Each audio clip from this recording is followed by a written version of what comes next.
Hello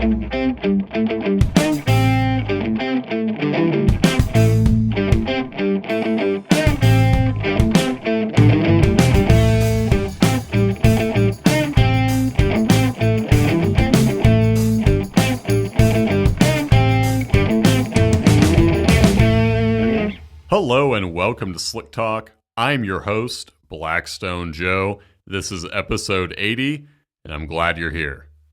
Take down this number, 614-407-6169. This is the voicemail account for Slick Talk, where you are welcome to call in with your questions relating to this show, Blackstone Laboratories in general.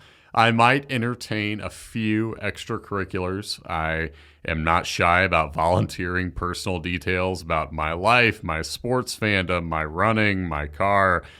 So I'll have a little fun with it. But this voicemail is mainly to be used for your questions, keeping that listener interaction that we value so highly around here with this show, and we want to encourage that. As such, you're welcome to call in, and the questions we have the answers to will be more than happy to answer in upcoming episodes. Again, that voicemail number is 614-407-6169.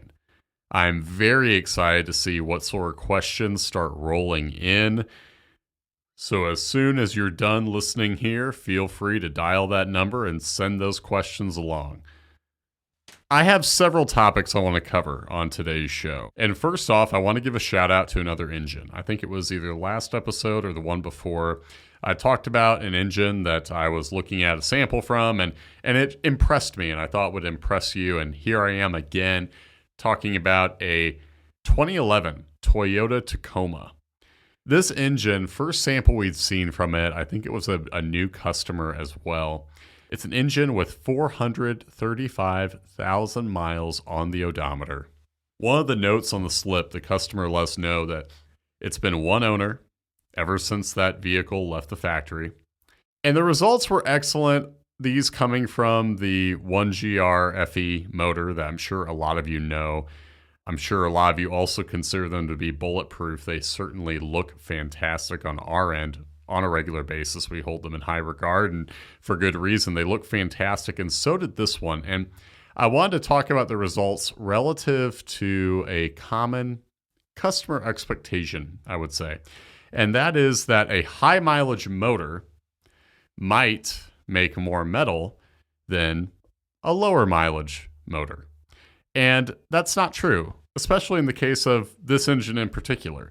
Over 400,000 miles on that odometer, yet the engine was wearing very well compared to averages for the engine type. The results looked great for mileage on the oil, no contamination. It's a clean report from top to bottom. Normal viscosity, oil filtration, keeping insolubles low. This engine knocked it out of the park in every way you could ask it to. Now, the low metals could be due in part to the fact that, as parts age and have more miles put on them, over time, they won't have as much metal to give.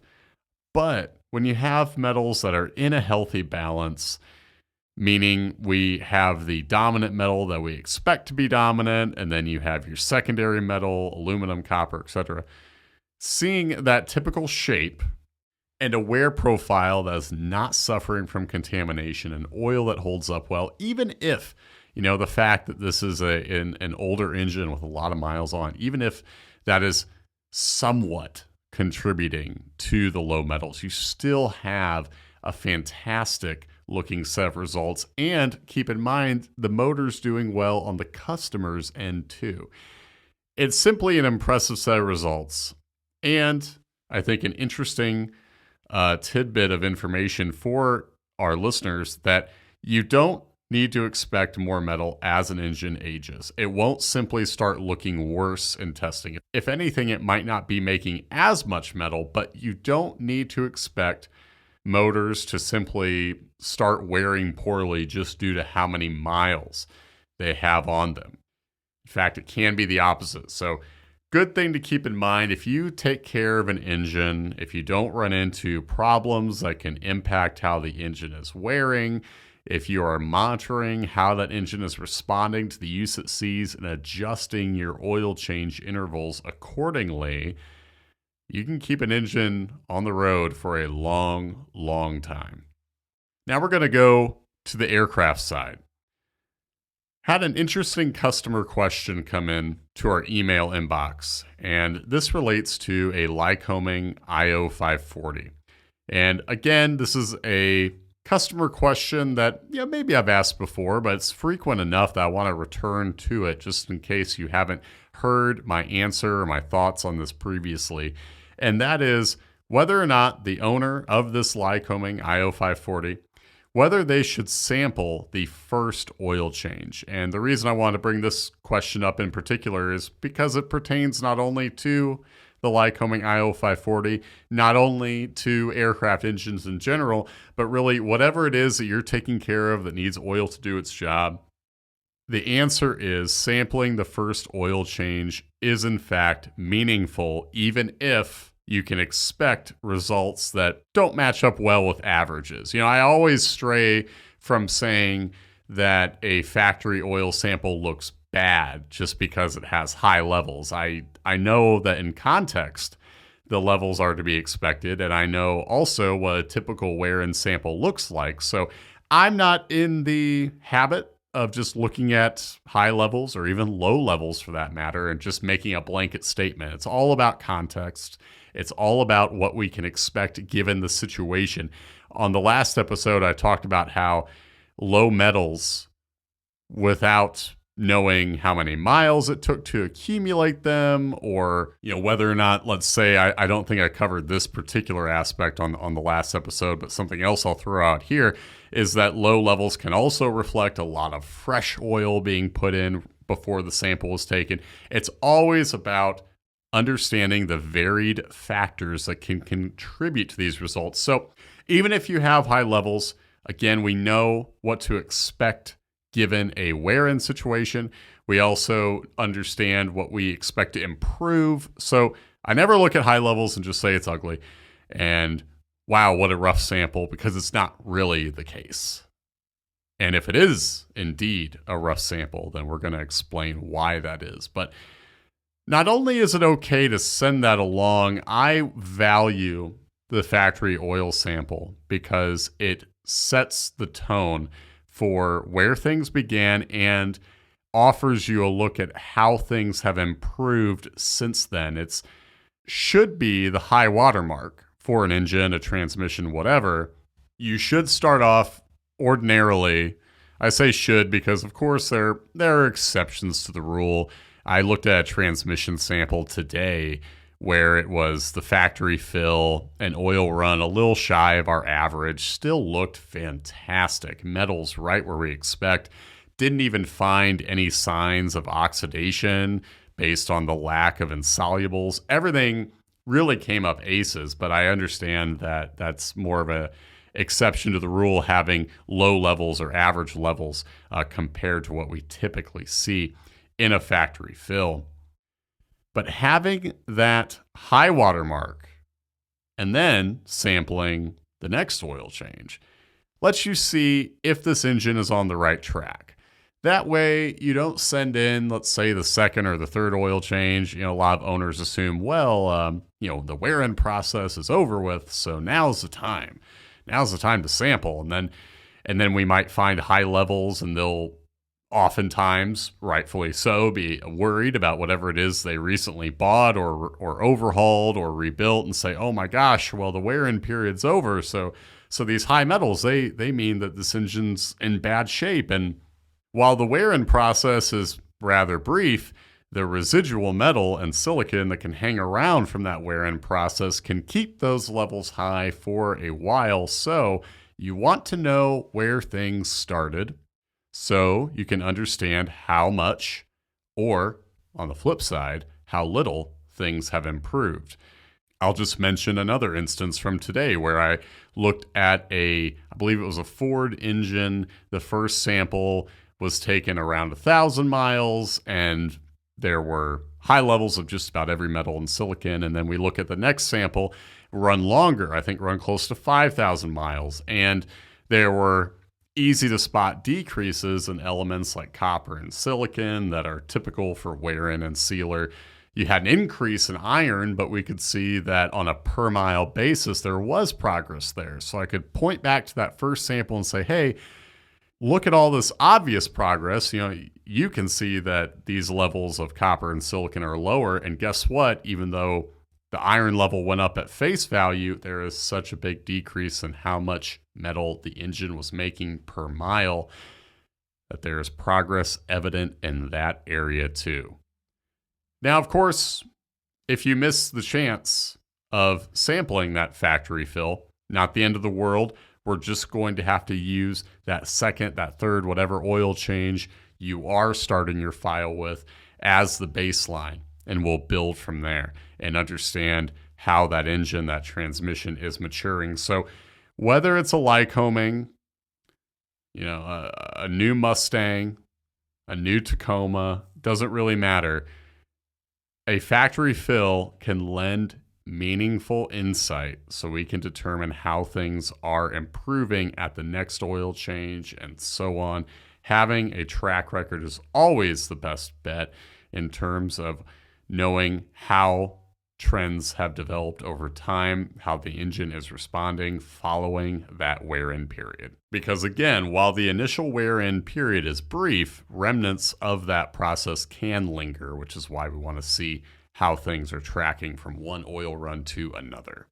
Now I want to switch gears back to the automotive side, talking about a sample that I looked at from a Mercedes-Benz. This was belonging to an SL 500, so it was a 5.0 liter engine.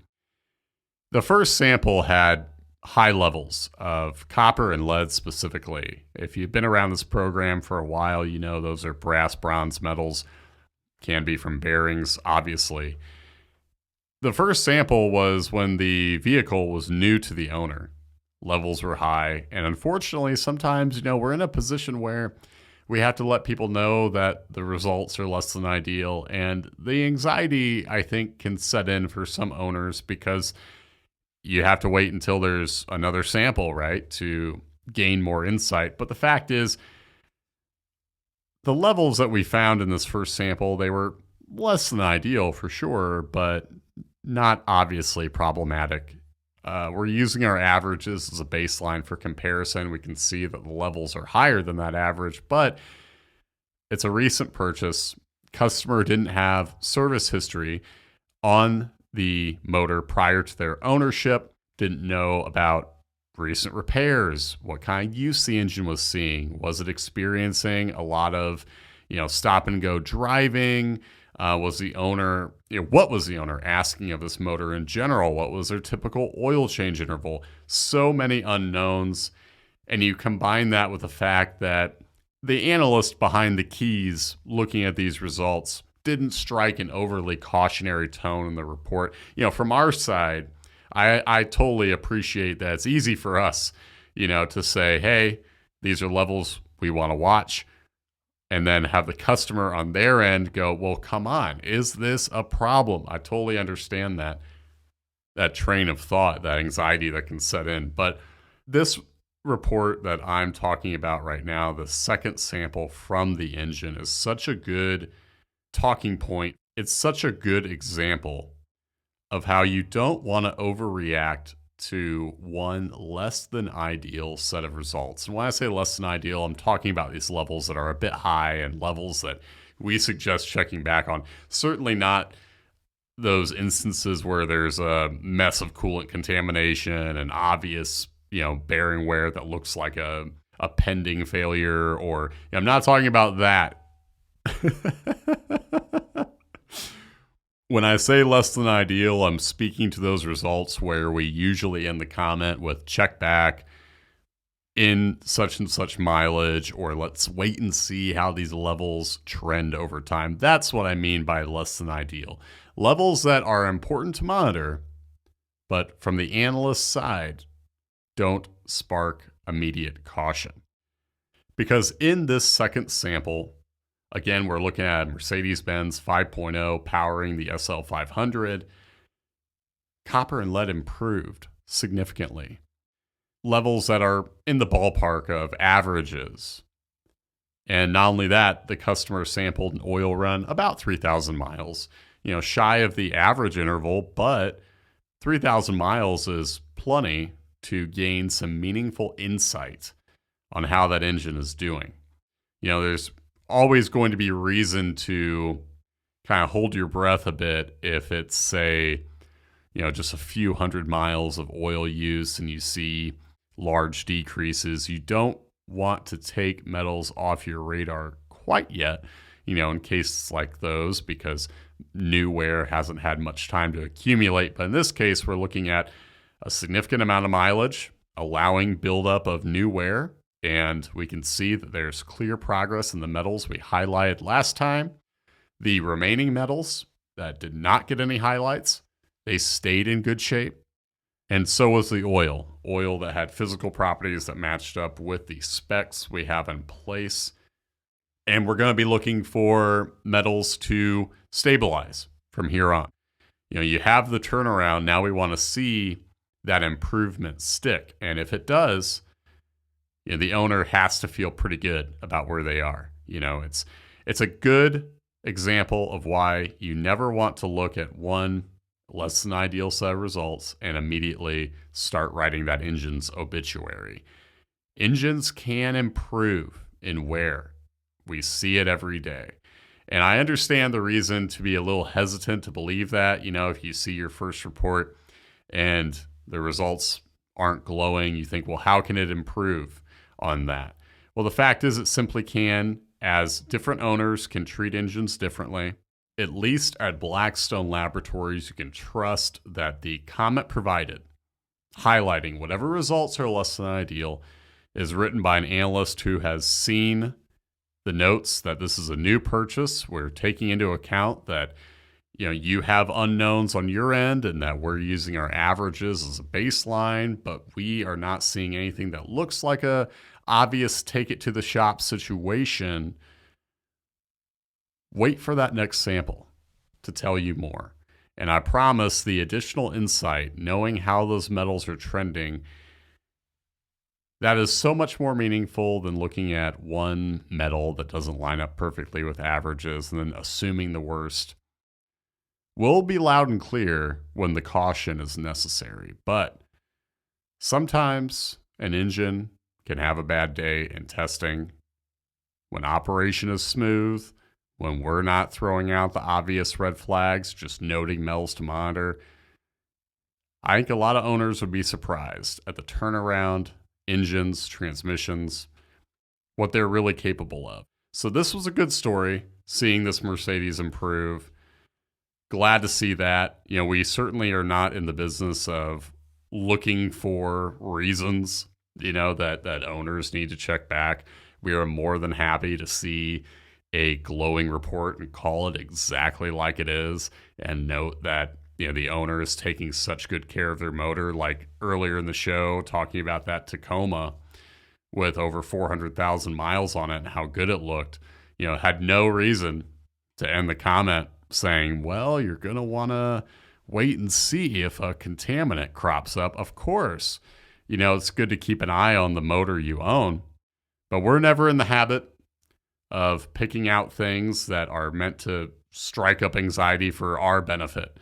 We're going to look and see if things first are in good shape. And if they are, we'll let you know. And on the flip side, if we see room for improvement, we're going to call that out too. That brings today's topics to a close. Before I let you all go, I want to remind you the voicemail that I brought up at the start of the show, it is live now. So you can call in 614-407-6169.